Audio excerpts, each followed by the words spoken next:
សមត្ថភាពសំខាន់របស់មនុស្សម្នាក់គឺមិនមែនថាគេស្លៀកពាក់ស្អាតបាតប៉ុណ្ណានោះទេហើយក៏មិនមែនដោយសារគេពូកែរកលុយខ្លាំងប៉ុណ្ណានោះដែរប៉ុន្តែ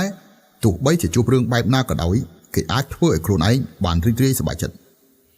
ឆាកជីវិតមនុស្សមានព្យុះមានភ្លៀងហើយក៏កុំភ្លេចថានៅមានពន្លឺព្រះអាទិត្យផងដែរអ្វីដែលធ្វើឲ្យមនុស្សម្នាក់មានភាពចាស់ទុំមិនមែនដោយសារតែមានអាយុច្រើនក៏ប៉ុន្តែគឺដោយសារតែមានបទពិសោធន៍ច្រើនមានសមត្ថភាពក្នុងការគ្រប់គ្រងអារម្មណ៍បានល្អឲ្យខ្លួនឯងមានសុខឹមរាល់ថ្ងៃមិនមែនដោយសារតែរឿងថ្ងៃស្អែកធ្វើឲ្យស្មុគស្មាញពិបាកចិត្តមិនមែនដោយសារតែរឿងម្សិលមិញធ្វើឲ្យដកដង្ហើមធំមានតែធ្វើឲ្យថ្ងៃនេះរត់តែល្អស្រស់បំព្រងអ្នកខ្លះរៀនបានខ្ពស់រត់ម៉ូតូឌុបបែរជាអ្នកខ្លះរៀនបានតិចធ្វើជាថកែអ្នកខ្លះរវល់ពីព្រលឹមទល់ព្រលប់រស់មិនស្រណុកបែរជាអ្នកខ្លះមិនសូវរវល់រស់នៅបានយ៉ាងសុខស្រួលមនុស្សស្រីខ្លះស្អាតអាយុ30នៅលាវបែរជាមនុស្សស្រីខ្លះមិនស្អាតមានប្តីមានកូនតាំងពីក្មេងវ័យអ្នកខ្លះមានសមត្ថភាពមិនសូវបានរស់នៅជួបជុំគ្រួសារ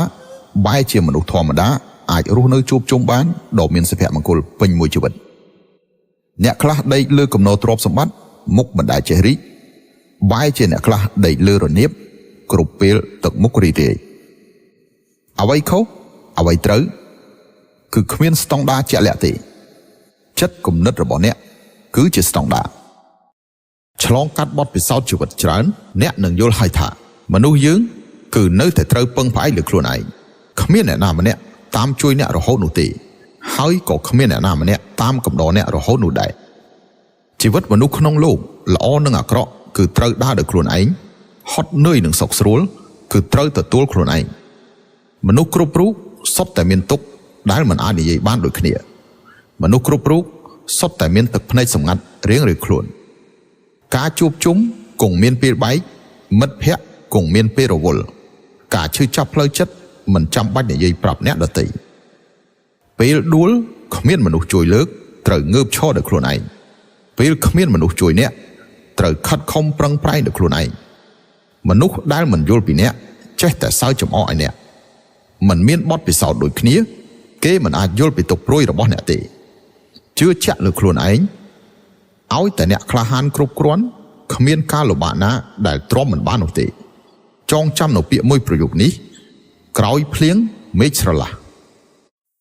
មនុស្សដែលនិយាយស្ដីធ្វើឲ្យអ្នកដទៃមានអារម្មណ៍ថាស្រួលកាន់តែងាយស្រួលសម្រាប់កិច្ចការតើមនុស្សប្រភេទណាទៅដែលនិយាយស្ដីធ្វើឲ្យអ្នកដទៃស្រួលចិត្តទី1ជាមនុស្សដែលអាចមើលឃើញពីគុណសម្បត្តិរបស់គេទី2ជាមនុស្សមានសមត្ថភាពក្នុងការជំរុញសក្តានុពលរបស់អ្នកដទៃទី3នៅក្នុងគ្រប់ដំណើរការសន្ទនាជាមួយនឹងអ្នកធ្វើឲ្យគេមានអារម្មណ៍ថាដូចជាខ្យល់និទាខៈរដូវខាងក្រោមនេះជាឧទាហរណ៍ខ្លះៗស្ដាប់មើលមានអារម្មណ៍យ៉ាងណាដែរ1បើគេសរសើរនៅនឹងមុខត្រូវនិយាយថាអ្នករឹតតែអស្ចារ្យណាស់សូម្បីតែពាក្យសម្ដីក៏ធ្វើឲ្យគេចូលចិត្តគ្រប់គ្នាមិនត្រូវនិយាយថាមានឯណា2ពេលមកយឺតក្នុងការណាត់ត្រូវនិយាយថាអរគុណអ្នកដែលរងចាំខ្ញុំមិនត្រូវនិយាយថាសូមទោសដែលខ្ញុំមកយឺត3ក្នុងការពិគ្រោះយោបល់ត្រូវនិយាយថាខ្ញុំចង់ស្ដាប់មតិយោបល់របស់អ្នកមើលមិនត្រូវនិយាយថាខ្ញុំមិនដឹងទេ4បដិសេធអំណោយរបស់គេត្រូវនិយាយថាទឹកចិត្តហើយនឹងកាដូខ្ញុំទទួលយករបស់ដែលថ្លៃជាងហើយកាដូខ្ញុំមិនទទួលទេមិនត្រូវនិយាយថាខ្ញុំមិនចេះទទួលយកអំណោយឬកាដូអ្វីទេ5ពេលគេអញ្ជើញទៅញ៉ាំអាហារត្រូវនិយាយថាតាមតអ្នកចុះបានញ៉ាំជាមួយមនុស្សដែលខ្ញុំចូលចិត្តញ៉ាំអ្វីក៏ឆ្ងាញ់ដែរមិនត្រូវនិយាយថាមិនអីទេញ៉ាំអ្វីក៏បាន6ពេលយឺតយ៉ាវក្នុងការឆ្លើយតបសារត្រូវនិយាយថាទើបតែរវល់ចប់ឃើញសាររបស់អ្នកពិតជារីករាយមែនមិនត្រូវនិយាយថា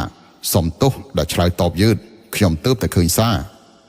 7បដិសេធសំណើរបស់អ្នកដទៃត្រូវនិយាយថាចៃដន្យម្លេះល្មមដល់ពេលខ្ញុំជាប់រវល់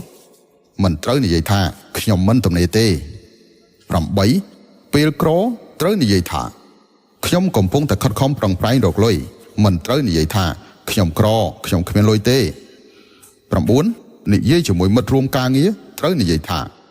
អរគុណអ្នកច្រើនហើយនឹកស្មានមិនដល់ថាអ្នកខ្លាំងនៅក្បែរខ្លួនសោះមិនត្រូវនិយាយថាអ្នកពិតជាអស្ចារ្យណាស់គ្រូខ្ញុំផ្ដាំថាចង់ឲ្យគេស្រឡាញ់ចូលចិត្តត្រូវចេះនិយាយពាក្យសរសើរតែកុំបញ្ជោរឲ្យសោះ